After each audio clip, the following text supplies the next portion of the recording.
They took everything from us.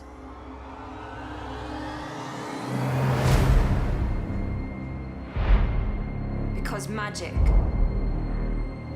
runs through us. How familiar were you with the sort of Lady of the Lake mystique of Nimue before you even, got the call to sign on to this? The Arthurian legends in general are these incredible legends that are kind of ingrained into all of us and that we're all so familiar with.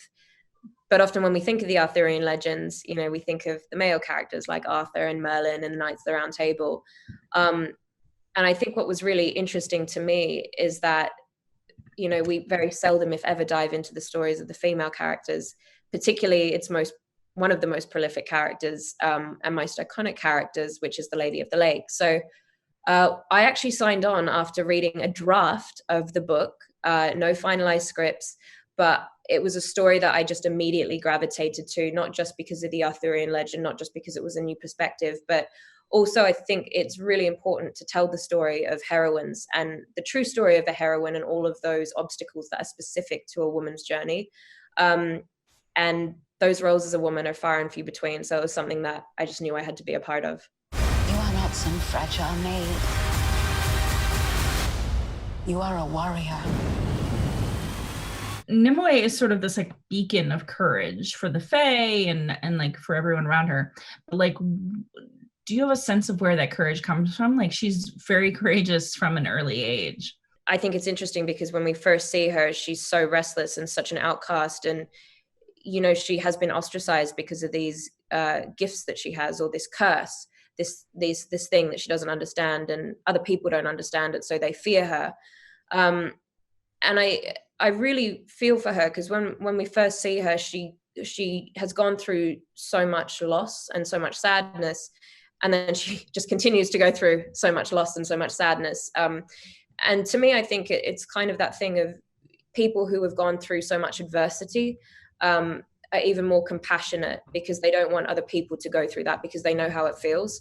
And so I think a lot of her empathy and a lot of the bravery and things that she does, which for maybe some other individual would sound, crazy.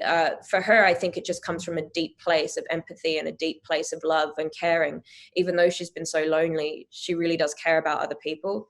But I also think that her courage and her bravery and everything that she has inside her, she's obviously a product of her two parents. And as you'll see when you watch the show, she has two very, very incredible parents who she kind of follows in the footsteps of. It's funny because like she has this courage and bravery, but it doesn't necessarily seem to endear her to like the people of the sky folk. Do you know what I mean? Like they're kind of like, she's dangerous, get her out of here.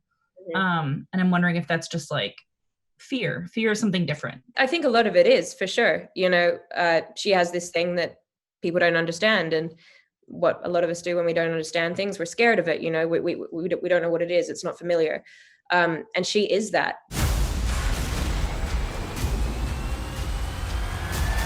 Which famous or not famous sword do you covet? Like, which one would you like to wield? Honestly, after playing this, none. We've had a lot of discussions and conversations about who should wield a sword of power. And it's too powerful for anyone. I don't think any person in the world should have that much power. But if I did, like if I had like a parental control on a sword that would allow me not to do bad things with it, then I think, I really can't think of a sword that is more powerful or iconic than the sword, Excalibur. Like that is the sword. Do you know what I mean? Yes. Like I'm trying to think, what other sword would I want? It would just be aesthetics. Do you know what I mean? Like, well, those are pretty.